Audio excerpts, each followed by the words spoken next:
আজান দেওয়া অনেকে শরম মনে করে, নাউজুবিল্লাহ, আস্তাগফিরুল্লাহ, ইন্না লিল্লাহ। এরা মনে করে শরমের ব্যাপার আজান দেওয়া, ছি ছি। মুয়াজ্জিনের আজান শুইনা যারা নামাজে আসবে, এই নামাজিরা নামাজ পড়ে যে পরিমাণ সওয়াব পাবে, মুয়াজ্জিন একা সেই সওয়াব সব পাবে।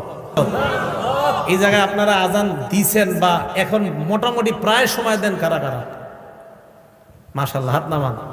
12 বছর যদি টানা আজান দেন, কয় বছর বলেন জোরে, কয় বছর? 12 বছর। তা আমারই অর্জন করতে মন চায় এই ফজিলত। আপনারা তো খালি দাওয়াত দেন, দাওয়াত না দিলে আজান দিতে হবে মসজিদে, সমস্যা কি? হ্যাঁ সমস্যা। আমি যে মসজিদ তাফসীর করি ওখানে বললাম তো মাঝে মাঝে আজান দেওয়ার চান্স দিই। আজান দেওয়া অনেকে শরম মনে করে, নাউজুবিল্লাহ, আস্তাগফিরুল্লাহ, ইন্না লিল্লাহ। এরা মনে করে শরমের ব্যাপার আজান দেওয়া, ছি ছি। ইবনে মাজার 728 নম্বর হাদিস। এই হাদিসের বর্ণনাকারী আব্দুল্লাহ ইবনে ওমর রাদিয়াল্লাহু তাআলা আনহুমা, তিনি বলেন, ক্বালা রাসূলুল্লাহ সাল্লাল্লাহু আলাইহি ওয়াসাল্লাম, আল্লাহ নবী বলেন, মান আযানা সিনতাই আশারাতা সানাতান, কেউ যদি 12 বছর টানা আজান দেয়, জুড়ে বলেন কয় বছর?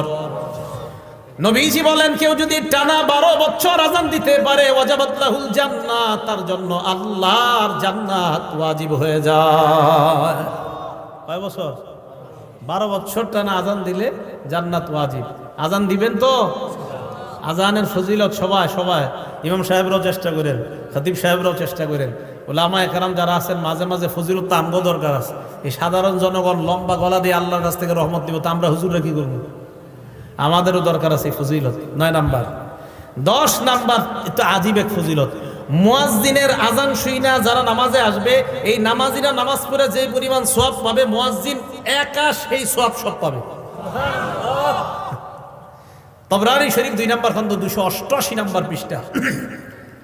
এই পৃষ্ঠায় আসছে আবু উমামা বাহিলি রাদিয়াল্লাহু তাআলা আনহুর বর্ণনা। দেখেন কি কয়, আজরুহু আজরু মান সাল্লা মাআহ, আজরুহু আজরু মান সাল্লা মাআহ।